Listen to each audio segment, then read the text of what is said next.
না। তাহলে ইবাদত কবুলের যে শর্ত, তাহলে 1 নম্বরে ঈমানকে খাঁটি করতে হবে, আকীদাকে সহি করতে হবে। আকীদা সহি মানে এই আকীদাতে ওয়াজ করলে আপনার প্রায় 1 ঘন্টা খানিক লাগবে। আকীদা সহি মানে আল্লাহ সবখানে বিরাজমান, এটা একটা আপনার গোমরা পথভ্রষ্ট আকীদা। আল্লাহ সুবহানাহু ওয়া তাআলা সপ্তম আসমানের উপর আছে, এটার নাম হলো আকীদা। এই আকীদা আপনাকে সহি করতে হবে। আকীদা মানে, আকীদা হলো রাসূল মাটির তৈরি না নূরের তৈরি? একদল বলছে রাসূল নূরের তৈরি, আর একদল বলছে রাসূল মাটির তৈরি। তাহলে এখন আপনার আকীদা সহি করতে হবে। আকীদা হলো রাসূল মাটির তৈরি, এই আকীদা হলো বিশুদ্ধ আকীদা। কারণ দলিল সূরা কাহফের 110 নম্বর আয়াত। তাহলে গেল 1 নম্বরে খাঁটি ঈমান রাখতে হবে। ইবাদত কবুলের পূর্ব শর্ত হলো 1 নম্বরে খাঁটি ঈমান। খাঁটি ঈমান যদি আপনার হয়ে যায়, তাহলে ইবাদত কবুলের 2 নম্বর শর্ত হলো ইখলাসুন নিয়াহ। ইখলাস, আপনার খাঁটি নিয়তে, ইখলাসের সহিত আল্লাহর ভয়ে একগ্রত চিত্তে একনিষ্ঠভাবে ইখলাস নিয়ে, নিয়ত নিয়ে, খাঁটি নিয়ত নিয়ে আল্লাহ সুবহানাহু ওয়া তাআলার ইবাদত করতে হবে। দলিল সূরা কাহফ 110 নম্বর আয়াত। এটা হলো আপনার 16 নম্বর পারার আপনার সূরা কাহফের 110 নম্বর আয়াতের শেষের অংশে, অর্থাৎ সূরা কাহফের শেষের অংশে আয়াতে এই কথাগুলো আছে। আল্লাহ বলেন, ফামান কানা ইয়ারজু লিকা রাব্বিহি ফালইআমাল আমালান সালিহান ওয়া লা ইশরিক বিইবাদাতি রাব্বিহি আহাদা।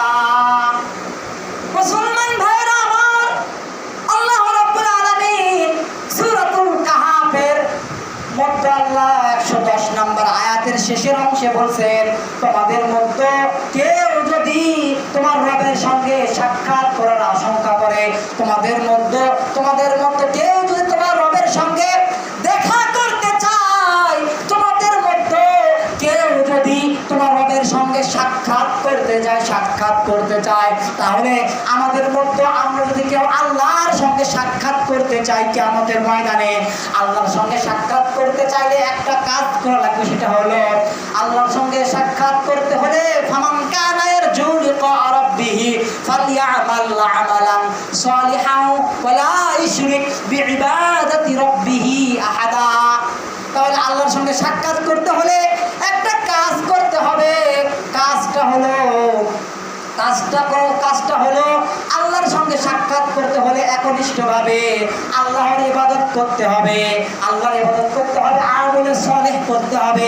আর যে ইবাদত করবেন, যে আমলে সালেহ করবেন, যে নেক আমল করবেন আল্লাহর উদ্দেশ্যে, আল্লাহর সঙ্গে সাক্ষাৎ করার জন্য যে ইবাদত আপনি করবেন, ওই ইবাদতের সঙ্গে ফামান কানা ইয়ারজু লিকা রাব্বিহি ফালইআমাল আমালান সালিহান ওয়া লা ইশরিক বিইবাদাতি রাব্বিহি আহাদা।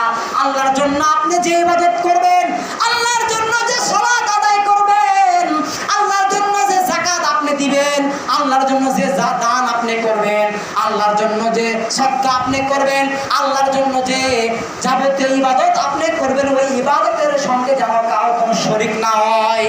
আল্লাহ বলছেন, তোমাদের মধ্যে কেউ যদি আমার সঙ্গে সাক্ষাৎ করতে চায়, তোমাদের মধ্যে কেউ যদি আমার সঙ্গে দেখা করতে চায়, তাহলে সে যেন আমলে সালেহ করে, আর সেই ইবাদত, সেই আমলে সালেহের সঙ্গে যেন শিরক না থাকে।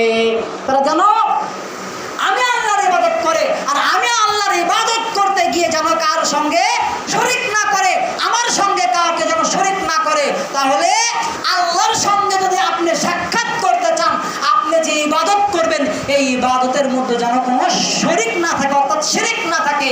মানে আল্লাহর জন্য ইবাদত করতেছেন, আবার এই ইবাদত যেন দুনিয়ার মানুষকে দেখানো যেন না হয়। আপনি যে ইবাদত আল্লাহর জন্য করতেছেন, ওই ইবাদত যদি আপনার দুনিয়ার মানুষকে দেখানোর জন্য হয়, তাহলে এটাই হলো শিরকযুক্ত আমল।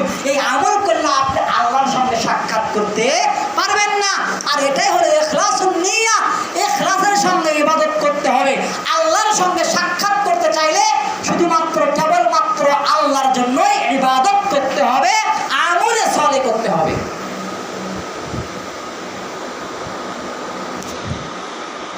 আমলে সালেহ অর্থাৎ ইখলাসুন নিয়াহ সম্পর্কে রাসূল সাল্লাল্লাহু আলাইহি ওয়াসাল্লাম 2টা হাদিস বলেছেন।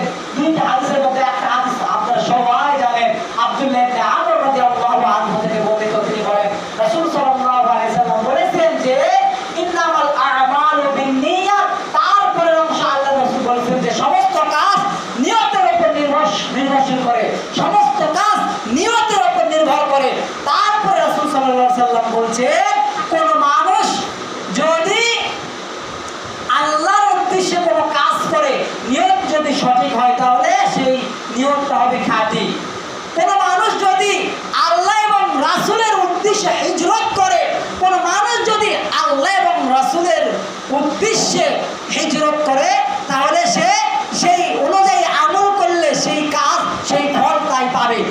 কোনো মানুষ যদি লোক দেখানো বা দুনিয়াবি স্বার্থে কোনো মহিলাকে বিবাহ করার জন্য সে যদি নিয়োগ করে, তাহলে সেই কর্ম সেই ফল সে পাবে।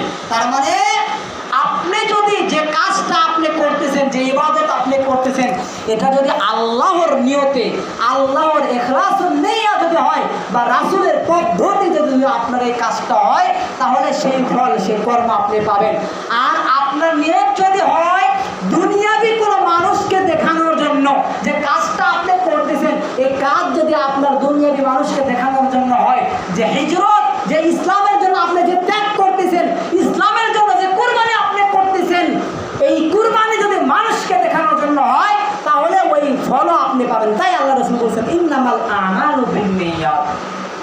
সমস্ত কাজ নিয়তের উপর নির্ভরশীল, সমস্ত কাজ নিয়তের উপর নির্ভর করে। কোনো মানুষ যদি আল্লাহ এবং রাসূলের জন্য হিজরত করে, তাহলে সে অনুযায়ী আমল পাবে, সে অনুযায়ী ফল পাবে। আর কোনো মানুষ যদি লোক দেখানো কাজ করে বা দুনিয়াবি স্বার্থে কোনো মহিলাকে বিবাহ করার জন্য সে যদি নিয়োগ করে, তাহলে সে অনুযায়ী সে ফল পাবে। এটা সহিহুল বুখারীর 1 নম্বর প্রথম হাদিস। মুসলিম শরীফের হাদিস আছে। ইখলাসুন নিয়াহ সম্পর্কে আপনার নিয়ত বা ইখলাস আপনার পূর্ণাঙ্গ আল্লাহর জন্য হতে হবে, এ সম্পর্কে একটা হাদিস আছে। হাদিসে কুদসি হযরত আবু হুরায়রা রাদিয়াল্লাহু আনহু থেকে বর্ণিত। তিনি বলেন, রাসূল সাল্লাল্লাহু আলাইহি ওয়াসাল্লাম বলেছেন, আল্লাহ সুবহানাহু ওয়া তাআলা ওই আমল পছন্দ করেন না, আল্লাহ সুবহানাহু ওয়া তাআলা ওই ইবাদত পছন্দ করেন না যে ইবাদত মানুষ আল্লাহর উদ্দেশ্যে করে এবং দুনিয়াবি লোক লালসায় দুনিয়াবি মানুষকে দেখানোর জন্য করেন। আবু হুরায়রা বলেন, রাসূল সাল্লাল্লাহু আলাইহি সাল্লাম বলেছেন, আল্লাহ সুবহানাহু ওয়া তাআলা ওই ইবাদত ওই মানুষকে পছন্দ করেন না যে মানুষ ইবাদত করে আল্লাহর জন্য এবং দুনিয়াবি মানুষকে দেখানোর জন্য। আল্লাহ সুবহানাহু ওয়া তাআলা বলেন, আমি শিরক থেকে মুক্ত, অর্থাৎ শিরক যুক্ত ইবাদত, শিরক যুক্ত আমল হলে এটা ইখলাস অনুযায়ী নিয়ত, বিশুদ্ধ নিয়ত অনুযায়ী হলো না। আর আল্লাহ সুবহানাহু ওয়া তাআলা শিরক যুক্ত আমল, দুনিয়াবি মানুষকে দেখানোর জন্য আমল আল্লাহ সুবহানাহু ওয়া তাআলা গ্রহণযোগ্য, আল্লাহ সুবহানাহু ওয়া তাআলা গ্রহণ করবেন না, আল্লাহ সুবহানাহু ওয়া তাআলা সাপোর্ট করবেন না। অর্থাৎ আমল করলে আল্লাহর উদ্দেশ্যে ইখলাসুন নিয়া, সঠিক নিয়ত নিয়ে ইখলাসের সাথে আল্লাহ সুবহানাহু ওয়া তাআলার উদ্দেশ্যে আমল করতে হবে। হাদিস হলো সহিহুল বুখারী। এই হাদিসটা বুঝতে পারেননি, অনেক মানুষ আছে সালাত আদায় করে, অনেক মানুষ আছে সিয়াম পালন করে, অনেক মানুষ আছে ইসলামের আপনার বিভিন্ন কাজ দান করে। মনে করে আমি যদি দান না করি আমি ধনাঢ্য, আমি ধনী, আমি যদি দান না করি তাহলে দুনিয়ার মানুষ, তাহলে আশেপাশের মানুষ আমাকে কি বলবে, তাই ওই ব্যক্তি দান করে। অর্থাৎ ও দান করে আশেপাশের মানুষ আমাকে কি বলবে আমি যদি দান না করি, এই উদ্দেশ্যে দান করে। অর্থাৎ এই দান হলো শিরক যুক্ত দান। এই দান, এই আমল, এই ইবাদত আল্লাহ সুবহানাহু ওয়া তাআলার দরবারে কবুল হবে না। কোন মানুষ মনে করেন আমি এখন আপনাদের হাতিবান্ধা বাজারে আসছি, তো নামাজের সময় হয়ে গেছে, এখন আমি মনে করেন নামাজ সারা আজান হয়ে গেছে, এখন নামাজ না পড়ে যদি চলে যাই, তো আমি এখন মনে করতেছি আমি যদি নামাজ না পড়ে চলে যাই তাহলে আমার মসজিদের মুসল্লি, আমার মসজিদের লোকজন দেখলে আমাকে কি মনে করবে। এই উদ্দেশ্যে যদি আমি সালাত আদায় করি, তাহলে এই সালাত আদায় করা হলো আমার হলো লোক দেখানো, মানুষকে দেখানোর জন্য সালাত আদায় করা হলো। কারণ মানুষ আমাকে দেখলে খারাপ মনে করবে। আমি যদি সালাত আদায় না করে যদি এই বাজার থেকে চলে যাই, তাহলে আপনি দেখলেন, অর্থাৎ আপনি আমাকে খারাপ মনে করলেন। এই উদ্দেশ্য যদি আমার হয়, এই মনের মধ্যে আকাঙ্ক্ষা যদি আমার থাকে যে আমার মুসল্লি তো আমাকে দেখবে, দেখে কি মনে করবে, এই উদ্দেশ্যে, এই ভয়ে যদি আমি সালাত আদায় করি, এই ভয়ে যদি আমি মসজিদে ঢুকি, তাহলে এই ইবাদত আমার আল্লাহর উদ্দেশ্যে হলো না, এই ইবাদত হলো আমার মুসল্লিকে দেখানোর জন্য। তাহলে এই ইবাদতের মাধ্যমে আল্লাহ সুবহানাহু ওয়া তাআলাকে খুশি করা যাবে না, অর্থাৎ আল্লাহ সুবহানাহু ওয়া তাআলাকে পাওয়া যাবে না। তাহলে ইবাদত অর্থাৎ ইখলাসুন নিয়া, ইখলাসের সঙ্গে ইবাদত করতে হবে। তাহলে ইবাদত কবুলের দ্বিতীয় শর্ত হলো ইখলাসুন নিয়া, ইখলাসের সঙ্গে, একত্রতার সঙ্গে, একত্রভাবে এক আল্লাহর সঙ্গে, আল্লাহর জন্য ন্যায়নিষ্ঠভাবে আল্লাহ সুবহানাহু ওয়া তাআলার জন্য ইবাদত করতে হবে। এটা হলো ইবাদত কবুলের দ্বিতীয় শর্ত। এবার আসেন ইবাদত কবুলের তৃতীয় সত্য। আচ্ছা, ইবাদত কবুলের তৃতীয় সত্য সামনে সপ্তাহে আলোচনা করি, সময় শেষ হয়ে গেছে। এবার আসেন আমাদের বাংলাদেশে দুই একটি কথা বলে শেষ করব। ইবাদত কবুলের তৃতীয় সত্য আমরা সামনে সপ্তাহে আলোচনা করব। এই যে গত সপ্তাহে যে আমি আপনার জুমার খুতবায় আলোচনা করলাম আল্লাহর ভালোবাসা বা আপনার এই যে বিশ্বকাপ ফুটবল ফিফা নিয়ে আলোচনা করলাম। আমরা যারা আলোচনা করি জুমার খুতবায় যারা কথা বলি, আমরা কিন্তু আপনার বাস্তবতায় বাস্তব চিত্র বাস্তবতা এটাই মানুষের সামনে উপস্থাপন করার চেষ্টা করি। এই যে বিশ্বকাপ নিয়ে যে মানুষ মানে যে উত্তেজনা যে মাতামাতি করছে, এই যে আর্জেন্টিনা যে হেরে গেছে, হেরে যাওয়ার কারণে কয়েকজন মানুষ গোড়ায় বেরিয়েছে, আত্মহত্যা করছে। মুসলমান ঘরের সন্তান হয়ে বেটা আত্মহত্যা করছে, আর্জেন্টিনা হেরে গেছে। আবার আপনাদের মধ্যে আমাদের মসজিদের এই মসজিদের মুসলিমরা কি করছে, আপনারাও খেলা দেখছেন, খেলা দেখে রাতের বেলায় হইচই চিল্লাচিল্লি করছেন। শুধু তাই নয়, এই যে গত সপ্তাহে আমি বাড়িতে গেছিলাম, বাড়িতে যাওয়ার পরে মনে করলাম যে